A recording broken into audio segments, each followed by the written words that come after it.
Jelly Babes, welcome back to my channel. So I've got some goodies that have been very kindly sent to me from Born Pretty for review. So I have not actually used your sugar before. I don't know if it's like a brand off of Born Pretty or not, or whether it's a separate brand that they sell. But I've been sent these to try out. I'm really excited about these because they are thermal. I've not used one like this before, as in with an extension. And they're a good size pot as well with 15 ml. And I've also been sent the white and clear. So I'm just going to show you the clear and the two thermals today. And I've also got this, it's called Slip Solution, which basically it's isopropyl alcohol. You can use the same along with the sort of polygel gels. So what I'm going to do is I'm going to show you how I add the tip, and I'm kind of just going to show you some sort of hints and tips and things that I use to help me when using extensions on my own nails.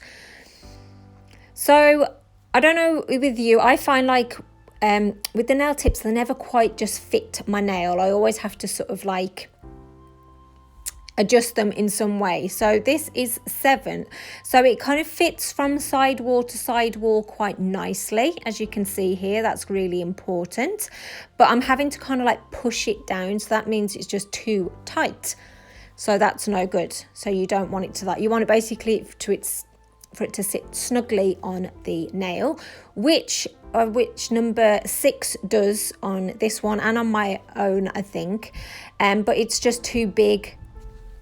So basically I have to cut it down, and this is what I do. So I normally get I check one side, and I'm literally taking the tiniest slither off and cutting it in a bit of like a diagonal angle, which hopefully you can see there. So literally you want to cut it. Sorry, I'm just trying to get it right before I snip it. So hardly anything came off there, and then you'd want to file it down and make it obviously nice and straight and smooth. So a good tip is just to check it, because literally that's all you might need to take off. So does it sit nice and comfortably, which it does, and it goes from sidewall to sidewall. Sorry, I'm just showing you there. So I'm not going to take any more off. Sometimes I have to take it off both sides. And then you want to get your glue and just, you know, put a nice layer of it there. Now I tend to avoid putting this right on the end of the nail. I kind of move it like a little bit up the nail, like so, just so I've got some of the strength of my own nail underneath it, and that will hopefully help to avoid it sort of like popping off or breaking off. So I kind of hold it there for 10-15 seconds, and once you can move your hand away and it doesn't move, then that's absolutely fine. So what you're going to need to do is obviously file it down. Now, if like me, you struggle getting a shape that you want, I really struggle with it, and obviously you're going to struggle more trying to do it with your non-dominant hand. When I did my holiday nails and I actually sculpted my extensions, this is what I did, and it was such a neat thing that I came up with. I'm going to share it with you. So I got a shape of a nail that I actually wanted to achieve, and I placed that on top of my own nail. I just stuck it down with some blue tack to keep it there, and then I got a Sharpie pen. And basically what I'm going to do is draw the outline of the shape of the nail that I want onto the nail tip. So it's just a regular Sharpie, just following the line down. Obviously, if you know how to file in your, you know, just do it without even thinking you can avoid this. But I just thought it really helped me, especially with my non-dominant hand. So I wanted to share that with you. So then take that tip off, and you can see the outline of the nail. Obviously, if you want it longer, you'd keep that tip on for longer. But I mean, I pretty much got it to where it should be. And then I clip off the excess. Look how much I'm bending Stella's finger. It's a good job she hasn't got actually any feelings. So that's what I do, and that's how I help. It kind of like traces out where I need to work with it. So you can see it's not a million miles off the tip that I've actually just placed on it. And then with a nail file, or you could use an e-file, you just want to file it down to that line with the Sharpie. And then once you're happy with that, then obviously you would want to get some like isopropyl alcohol and wipe off that sort of Sharpie line.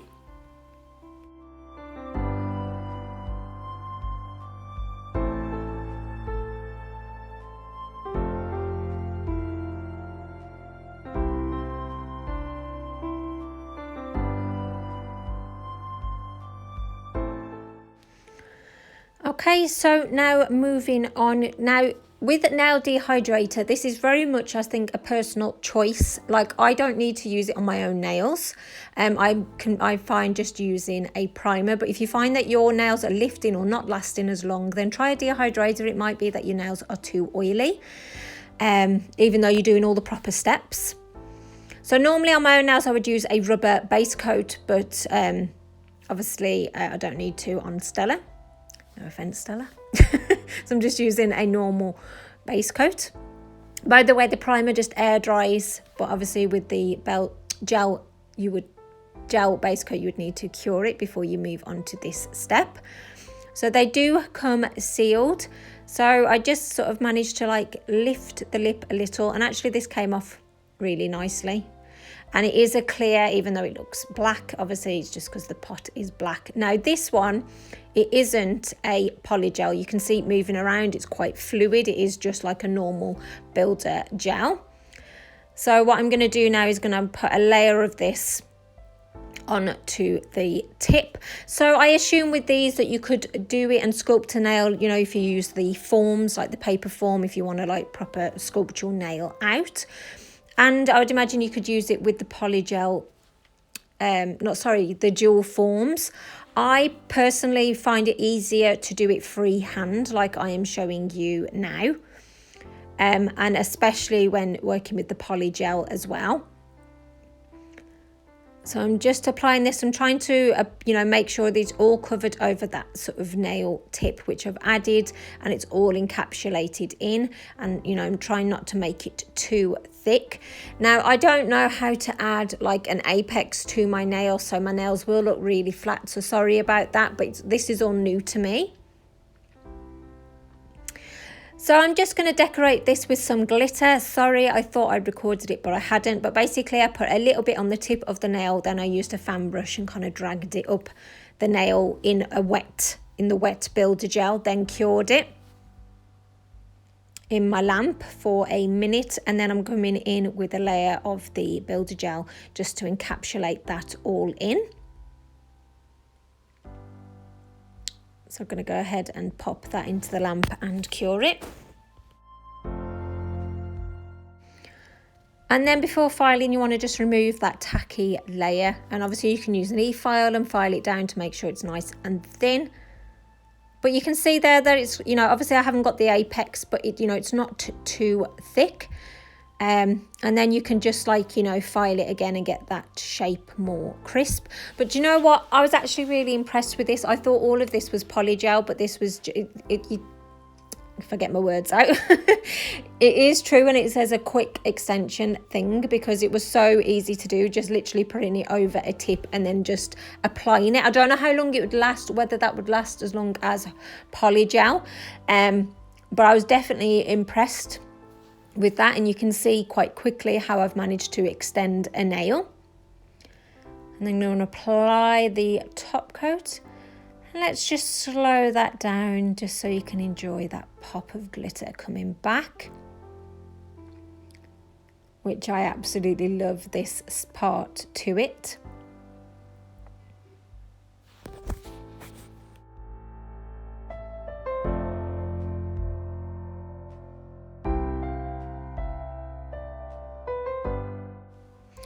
So moving on now, so I opened this and it kind of like a lot of it got stuck annoyingly on the foil, so I will try and salvage it, but this is definitely polygel. It doesn't move around, it's much sort of more thicker. So I'm going to be putting this slip solution. I don't have anything fancy. This is just an old shot glass which I always use whenever I need to use some isopropyl alcohol or acetone or anything like that.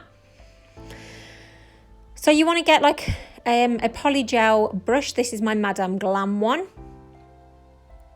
So I'm just going to get the brush,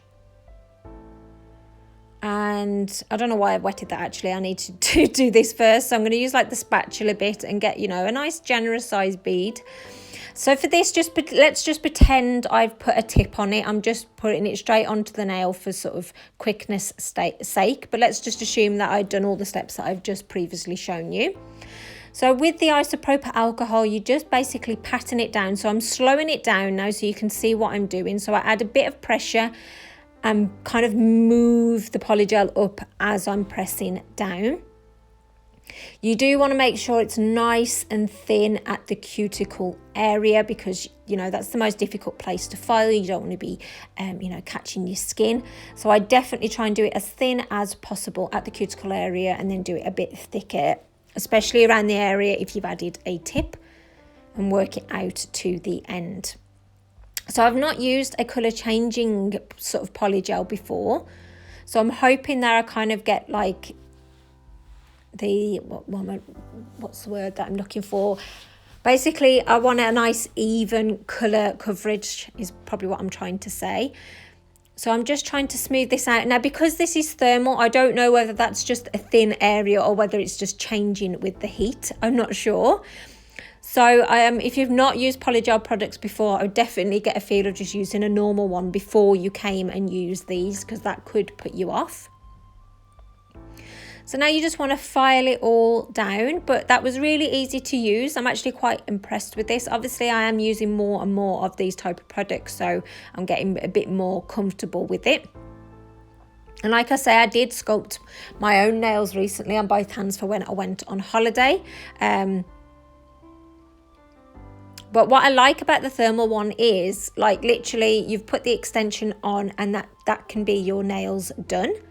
Like colour changes, which I'll show you in a moment. So you can see that it's still, you know, it's not too thick. I know at one point I need to work at putting that apex in. But yeah, I'm just getting to grips with actually using polygel right now. So I'm going to do this one off camera. And with the power of editing, it is already done.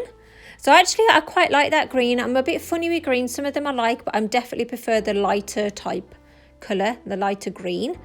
So I'm going to pop this into the dark, because this is the moment of truth as to whether I have done this properly. So I did actually apply 2 coats of this polygel. I went ahead and applied a second thin layer.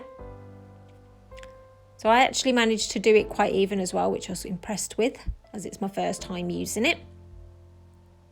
And this is where, so it kind of goes white when it's warm. So you could definitely do some hidden stamping with that as well, dependent on obviously which colour you're going to see more, whether you have warm or cold hands, or whether you're going somewhere warm or cold. So this is the green one. So it's a nice sort of light green. And then I think this is just going to go white again when it's warm. So there you go. So I do love that about that. Like you could just put the thermal ones on and then your nails are done. So I've really enjoyed having a play with these products. I hope this review and demonstration of it has helped you. All details are down below, and the 10% discount is on screen as well, which you can use. So thank you so much for sending these products out to me, Born Pretty. Thank you for watching, Jelly Babes. And yeah, I'm actually really impressed. I enjoyed working with them. They were quite easy to work with. So let me know your thoughts. Please subscribe if you've not done so. Give this video a thumbs up. And take care, and I'll see you in the next one.